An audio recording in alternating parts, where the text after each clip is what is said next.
Oke, kamu bisa matikan kameramu kalau mau mengirit bandwidth-nya. Jadi sekarang ini mau saya jelaskan tentang rangkaian resonansi. Apa sih rangkaian resonansi itu ya? Itu kamu mestinya dasar rangkaian ini sudah dapat di rangkaian listrik. Ya. Tapi nanti ini kebanyakan yang nanti di elektronika komunikasi atau di RF dan antena ini ya, ini digunakan untuk praktikalnya. Jadi untuk praktisnya, bukan secara teoritisnya. Ya. Jadi intinya apa sih? Intinya rangkaian resonansi itu nanti rangkaian ini pasti digunakan di dalam sebuah transmitter atau sebuah receiver. Ya, konsepnya apa? Konsep dari rangkaian resonansi itu adalah memilih frekuensi yang diinginkan. Jadi rangkaian resonansi fungsinya adalah ini loh, memilih frekuensi yang diinginkan yang akan diteruskan kepada beban. Ya. Jadi nanti kalau milih frekuensi bagaimana? Ya gambarnya seperti ini. Kalau ideal ya gambar teoritis, rangkaian resonansi itu nanti pemilihan frekuensinya tuh ini antara F1 dengan F2. Di mana F1 itu frekuensi bawah, F2 frekuensi atas. Ya. Berarti apa? Frekuensi-frekuensi yang di bawah F1 itu diredam, frekuensi-frekuensi yang antara F1 dan F2 itu yang diteruskan 0 dB. Jika kita kemarin sudah belajar dB ya, kalau 0 dB berarti nggak ada penguatan. Yang di atas F2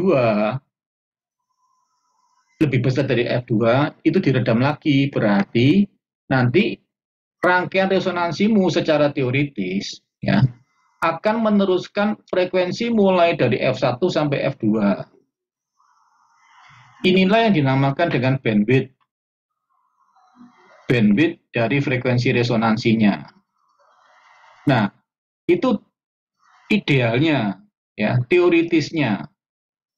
Tapi praktikalnya bagaimana? Praktikalnya seperti gambar yang sebelah kanan ini. Ya, praktikalnya seperti ini berarti yang diteruskan pun itu masih di bawah 0 dB. 0 dB kan di sini. Nah, frekuensi yang diteruskan antara F1 dengan F2 itu di bawah 0 dB masih berarti ada redaman. Ada sedikit atenuasi. Tapi ini sudah paling maksimal. Ya. Terus kemudian batasnya. Batasnya itu F1 tidak langsung seperti yang gambar sebelah kiri ini. Realnya itu adalah seperti ini, ada batas F3 dan F1.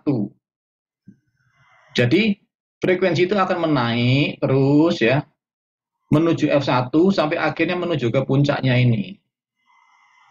Ya, terus dia akan menurun lagi di F2 sampai dengan F4. Berarti frekuensi resonansinya gimana? Frekuensi resonansinya di FC ini. FC ini frekuensi center.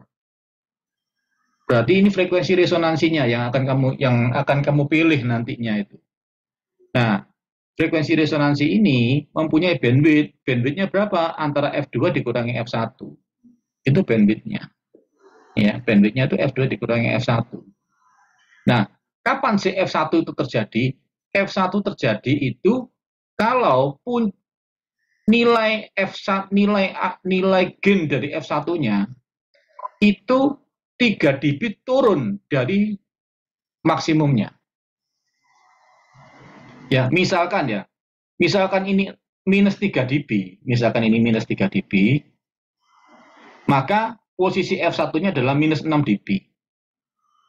Jadi setelah turun 3 dB, misalkan ini itu 4 dB, minus 4 dB, maka di sini adalah minus 7 dB. Jadi ada antara maksimum dengan yang diukur bandwidth-nya frekuensi F1-nya itu adalah setelah turun 3 dB atau sekitar G-nya sudah turun power gain-nya sudah turun 2 kali atau setengah kalinya.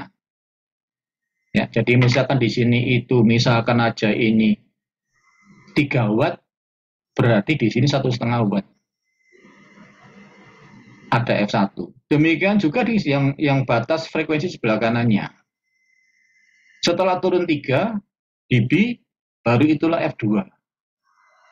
Berarti nanti bandwidth-nya adalah F2 dikurangi F1. Ya. Nah, ada F3 dan F4. Ya. F3, F4 itu semacam slope-nya. Nah, bukan seperti yang sebelah kiri ini, yang tegak lurus begini, tidak ada. Ini ideal. Yang realnya seperti sebelah kanan. Jadi mulai dari F3 dia mulai menaik, ya, sampai di sini dia akan maksimum, di sini akan turun lagi. Ya. Nah, berapakah penentuan dari F3-nya ini? Ya, di mana sih titik F3-nya? Titik F3-nya dianggap paling rendah itu adalah minus 60 dB dari puncaknya. Kalau tadi yang F1 kan minus 3 dB. Kalau ini minus 60 dB. Nah, kamu bisa bayangkan minus 60 dB itu seberapa kali dari semula. Ya. Itu. Jadi itu adalah frekuensi resonansi, hasil frekuensi resonansi, rangkaian resonansi yang real itu seperti yang gambar sebelah kanan ini. Terus kemudian apalagi yang membedakan? Yang membedakan adalah ini, pada saat passband-nya ini.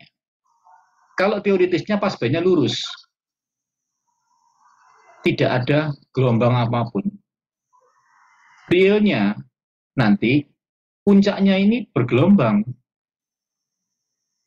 Nanti bisa kamu buktikan di multisim. Ininya bergelombang. Nah, gelombang tertinggi puncak sampai dengan gelombang yang terendah atau lembahnya ini, lembah gelombangnya ini, inilah yang dikatakan dengan ripple. Ripple-nya berapa dB? Ya, dengan ripple 0,1 dB, ripple 0,01 dB. Itu ripple. Jadi ripple itu adalah riak gelombang yang terjadi pada saat passband. Loh, pengaruhnya apa, Pak? Nanti pengaruhnya semakin kecil ripple-nya, ya, semakin kecil ripple-nya, maka komponen yang digunakan nanti untuk rangkaian LC maupun rangkaian filter, rangkaian matching impedance, itu akan jauh lebih banyak. Kalau komponenmu sedikit, riaknya ini besar, ripple-nya besar. Ya, itu istilah ripple. Jadi ripple itu adalah gelombang passband tertinggi dikurangi gelombang passband yang terendah.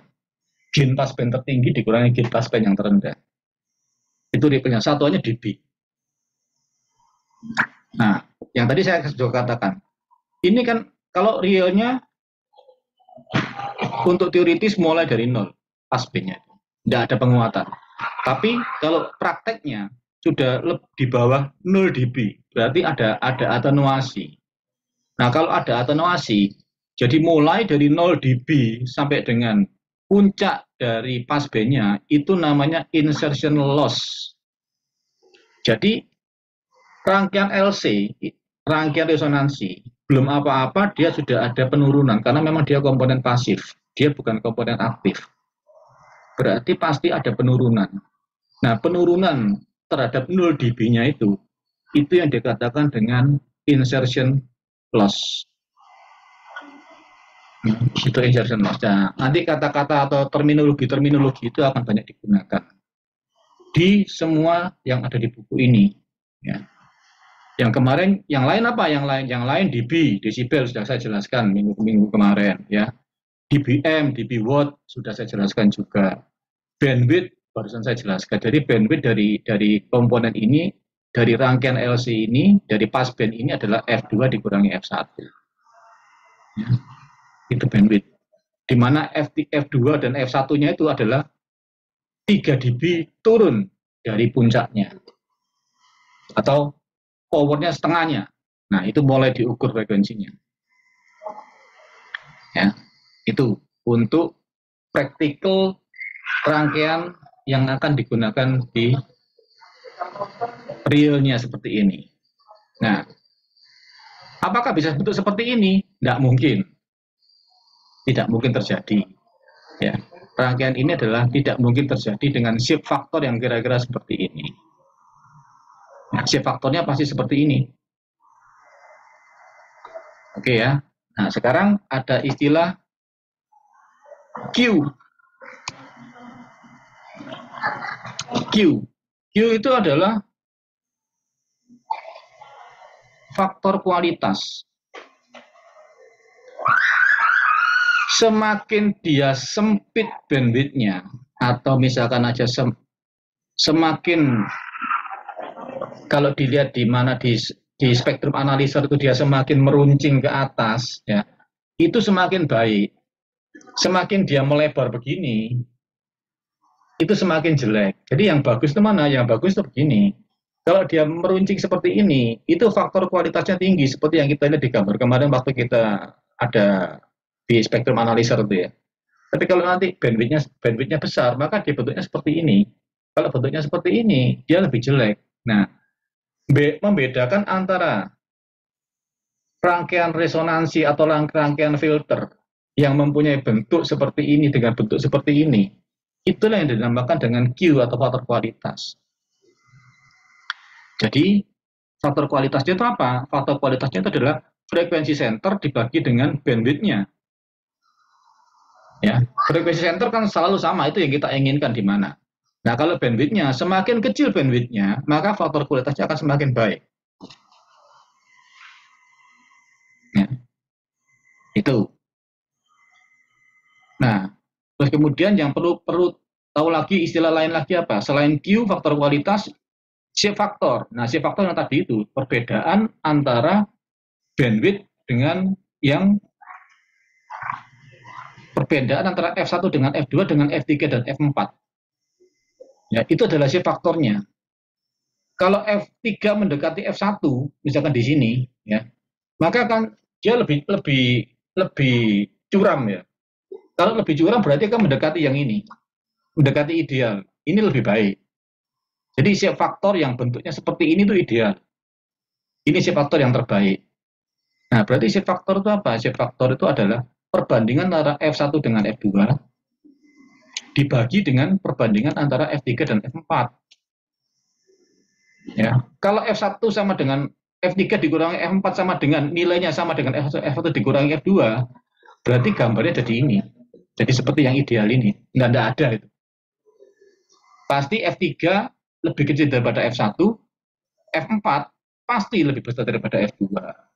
Sehingga nilai ini, ya, nah nilai ini pasti F3 dikurangi 4 adalah 3 MHz, F1 dikurangi F2 adalah 1,5, nilainya 2, berarti shape faktornya adalah 2. Kalau sama, shape faktornya 1, tidak mungkin. Ya, idealnya itu shape faktornya 1. Itulah shape faktor. Ya. Terus kemudian ultimate attenuation. Ultimate attenuation itu apa? Atenuasi paling besar. Nah, kalau kita lihat di gambar sini, balik gambar yang tadi, ultimate attenuation itu adalah puncak dari passband-nya ini sampai ke gain paling rendah dari frekuensi di luar passband. Jadi misalkan ini ya, misalkan ini ultimate attenuation-nya adalah mulai dari ini, garis yang ini ya, sampai dengan yang paling bawah ini. Nah, ini adalah ultimate attenuation, istilah yang digunakan. Apalagi sekarang ripple yang tadi saya katakan ya. Ripple itu adalah riak gelombang ya dari gain yang terjadi pada saat passband. Yang tertinggi dikurangi terendah.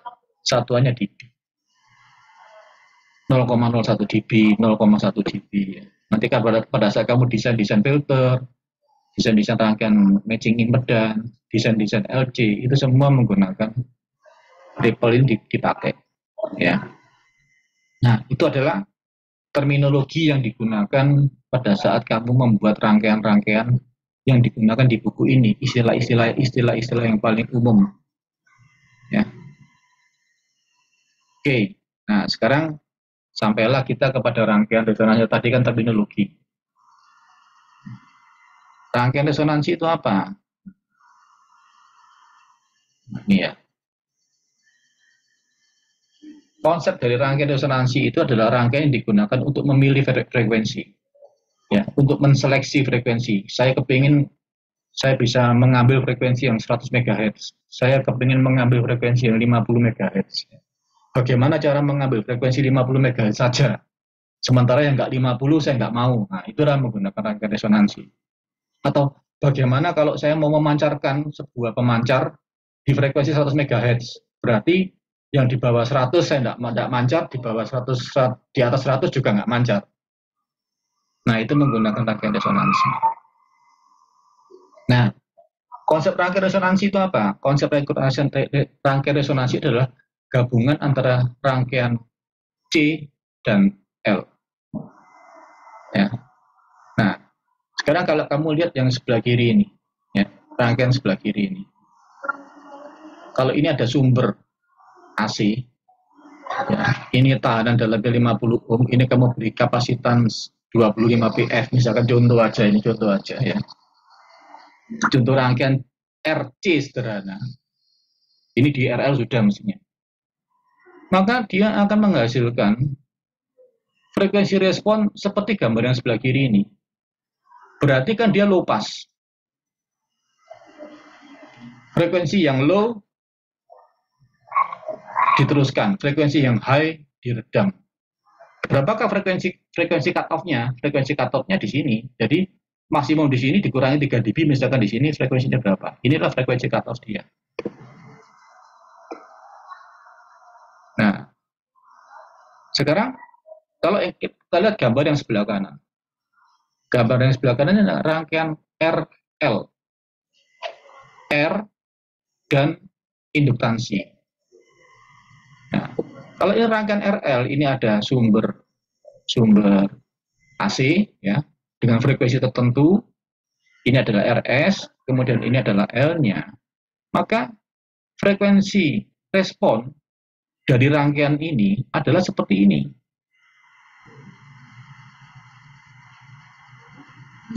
Besarnya berapa? Ya, sama tafsir tadi. Dia akan membesar terus. Pada saat frekuensi di sini, frekuensi cut off-nya itu adalah di sini 3 dB turun setelah frekuensi tertinggi. Ini jadi F tadi kalau di gambar tadi F berapa F1, yang di sini jadi F2 tadi. Ya, gambarnya jadi high pass seperti ini. Nah, bagaimana kalau dua rangkaian ini saya gabung? Kalau dua rangkaian ini digabung, dia akan menjadi rangkaian LC. Nah, nanti mungkin di sini ada ya rangkaian LC itu mana? Nah, ini. Dan kalau dua rangkaian digabung akan menjadi seperti ini. Berarti akan terjadi impedansi kapasitansi dengan impedansi induktifnya itu seakan-akan ditotal. Nah, sekarang kalau kita lihat satu persatu, berapakah nilai impedansi kapasitifnya yang ada di sebelah kiri ini? Impedansi kapasitifnya adalah XC sama dengan 1/J omega C. Dianggap C-nya ideal. Tidak ada R-nya. Ya.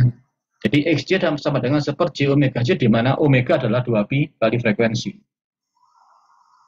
Berarti tergantung frekuensi, nilai impedansinya, XC-nya itu. Demikian juga dengan L. Kalau L nilai impedansi, XL-nya adalah J omega L. Jadi imajiner. Jadi dua bilangan adalah dua bilangan imajiner, ada J-nya semua. Atau kalau ini J-nya pindah atas, berarti dia menjadi negatif. Jadi kalau ada sebuah bilangan imajiner yang nilainya negatif, pasti itu sifatnya adalah kapasitif. Kalau ada nilai impedansi yang nilai J-nya positif, pasti dia itu induktif. Itu sudah kita pegang. Nah, ini adalah besarnya impedansi yang ada pada rangkaian RL yang sebelah atas ini. Nah, Nah, kalau digabung bagaimana? Nah, kalau digabung menjadi seperti ini. Nah, berapakah X totalnya? Nah, kalau kita hitung X totalnya adalah mana tadi? Nah, ya. Jadi kalau kita hitung persamaannya, kita masukkan ke persamaan-persamaannya itu, ya,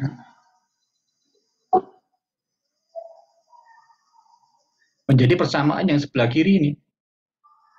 Ya, menjadi persamaan yang sebelah kiri ini, hasilnya bagaimana sih nanti hasilnya? Nah, hasilnya nanti kalau itu ini digabung ya. Tadi kan kalau dengan XC aja kan jadi dari low pass, dengan XL aja kan jadi high pass. Kalau ini saya gabung hasilnya bagaimana? Frekuensi responnya jadi seperti ini. Sehingga gabungan antara L dan C pasti menghasilkan frekuensi respon yang seperti ini. Nah, inilah konsep rangkaian resonansi. Berarti frekuensi resonansinya di mana? Di sini. Antara 100 sampai 200 ini adalah frekuensi resonansinya. Berapakah F1 F2-nya? Kalau misalkan ini 0 dB, ini minus 3 dB di sini ya. Ya, berarti F1-nya itu sekitar 100, F2-nya sekitar 200, berarti Fc-nya sekitar 150. Jadi frekuensi resonansinya sekitar 150, F1-nya sekitar 100, F2-nya sekitar 200. Ya. Itu gambarnya menjadi seperti ini. Nah, nanti yang video yang saya tunjukkan kemarin itu untuk menghasilkan gambar ini. Nah, pada saat terjadi resonansi, ya, pada saat terjadi resonansi, apakah yang terjadi pada saat resonansi itu? Pada saat terjadi resonansi itu adalah besarnya Xc yang di sini, ya, besarnya Xc yang di sini ini sama dengan besarnya XL yang di sini. Tapi Xc di sini sifatnya negatif, Xc di sini sifatnya positif. Ya. Jadi pada saat itu apa yang terjadi? Yang terjadi adalah nanti kalau kita hitung, ya, besarnya Xc sama dengan XL, ya, nanti akan menghasilkan sebuah persamaan. Nah, persamaannya. Di buku ini mana persamaannya?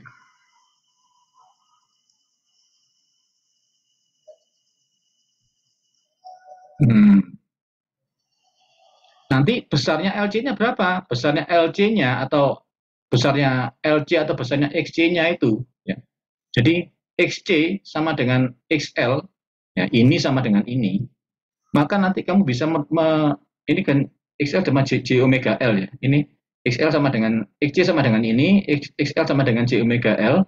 Nah, kalau itu disama X totalnya kan paralel, paralel antara XC dan XL. Ini adalah paralelnya. Nilai paralelnya ya. Nah, nanti pada saat XC sama dengan XL itu, apa yang terjadi? Nanti kamu bisa hitung besarnya L atau besarnya frekuensi cut off-nya itu adalah, ya, jadi omega kuadrat sama dengan 1/akar LC. Itu di mana persamaannya? Di buku ini di mana?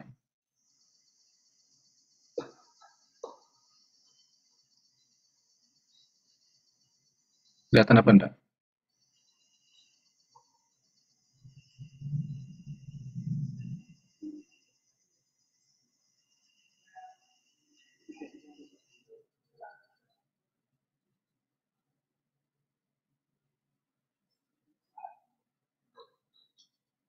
Sebentar, saya mau cari persamaannya di mana. Jadi, kalau X C sama dengan XL, berarti kan 1 J omega D sama dengan J omega L. Berarti nilai omeganya itu sama dengan 1/akar LC. Ya, 1/akar LC. Kok di sini tidak ada? Apa saya yang kelewatan?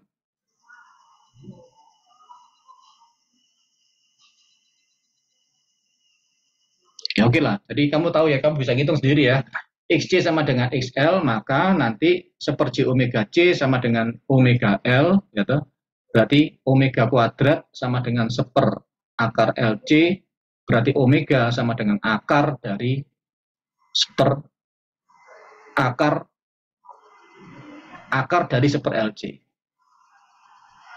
Ya, nanti kita tinggal masukkan berapa KL-nya, berapa KC-nya, itu akan menghasilkan omega kuadrat, omega, ya, diakarkan. Oke. Nah, sekarang kita mau lihat bentuk rangkaiannya. Frekuensi responnya, ya. Nah, frekuensi responnya di sini, kamu lihat ya. Untuk Q sama dengan 1,1, yaitu dengan beban RS 50 ohm, kira-kira bentuknya itu yang ini. Ya. Faktor kualitasnya cuma 1,1. Kalau faktor kualitas yang baik itu kan Q-nya besar. Nah, ini misalkan seperti ini. Ini faktor kualitas yang baik itu seperti ini. Ya. Jadi yang kepengennya yang mana sih? Kepengennya saya menghasilkan frekuensi yang seperti ini. Artinya apa? Kalau di luar frekuensi yang saya inginkan, itu betul-betul dia langsung hilang. Ini kan kalau hilangnya ini kan pelan-pelan, ya, tapi masih besar. Tapi kalau ini frekuensi yang faktor kualitasnya tinggi, nah ini sangat bagus. Ya nanti bagaimana itu bisa membuat itu nanti saya jelaskan kemudian. Tapi yang mau saya jelaskan sekarang adalah konsep bagaimana membuat rangkaian resonansi. Ya, jadi ada nanti rangkaian resonansi itu berpengaruh terhadap beban. Ya, ada set L-nya itu berbeda. Yang tadi ini kan tidak ada beban. Artinya unloaded. Nah, bebannya tidak ada ini. Jadi kosong. Nanti kalau ada bebannya berbeda lagi. Ya, ada bebannya beda lagi. Ya, itu sementara itu dulu yang bisa saya berikan untuk sebuah rangkaian resonansi. Jadi konsep dasar rangkaian resonansi adalah seperti ini. Oke, setelah ini nanti mungkin tanya jawab, terus kita nanti bahas sebuah soal yang ada di contoh soal. Oke, saya stop dulu. Setelah ini kita question and answer.